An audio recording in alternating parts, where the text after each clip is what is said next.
ഇന്ന് നമ്മൾ പഴയ നിയമത്തിലെ ആമോസ് പ്രവാചകന്റെ പ്രവചനത്തിൽ നിന്ന് ഒരു തിരുവചനം എടുത്തുകൊണ്ടാണ് തുടങ്ങുക.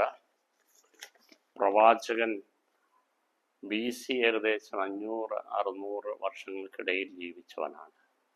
അന്നത്തെ ജനത്തിൻ്റെ മേൽ അദ്ദേഹം നടത്തിയ വിധി പ്രസ്താവം വളരെ അർത്ഥവത്താണ്. ഇന്നും അദ്ദേഹത്തിൻ്റെ പുസ്തകം 2-ാമത്തെ അധ്യായത്തിൻ്റെ 6-ാമത്തെ തിരുവചനം ഇങ്ങനെ നമ്മളോട് പറയുന്നു: കർത്താവ് അരുളിച്ചെയ്യുന്നു, അവർ നീതിമാന്മാരെ വെള്ളിക്ക് വിൽക്കുന്നു, ഒരു ജോഡി ചെരുപ്പിന് സാധുക്കളെയും, പാവപ്പെട്ടവരുടെ തല അവർ പൂഴിയിൽ ചവിട്ടിത്തേക്കുന്നു.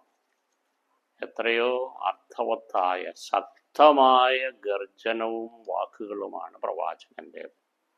ഇന്ന് ഇതുപോലൊരു പ്രവാചകൻ നമ്മുടെ സമൂഹത്തിൽ ഇല്ലാതെ പോയല്ലോ എന്നുള്ളതാണ് എന്നെ പലപ്പോഴും വിഷമിപ്പിക്കുക, ദുഃഖത്തിലാഴ്ത്തുക.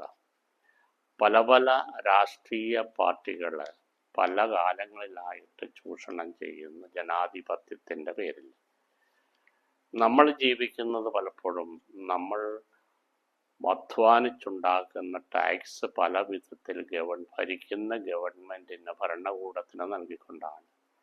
അവർ തരുന്നതൊന്നും അവരുടെ ഔദാര്യമല്ല, നമ്മളുടെ പണം എടുത്ത് നമ്മളുടെ പെട്ടിയിൽ നിന്നുള്ള പണം പലപ്പോഴും അന്യായമായിട്ട് മേടിച്ചുകൊണ്ട് നമുക്ക് തിരിച്ചു തരുകയാണ്.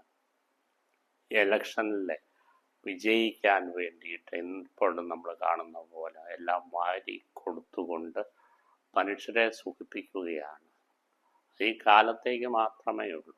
അത് പെട്ടിയും പൂട്ടി അവരുടെ മടിയിൽ കനം തൂക്കാൻ വേണ്ടിയിട്ട് അവർ തിരികെ പോകും.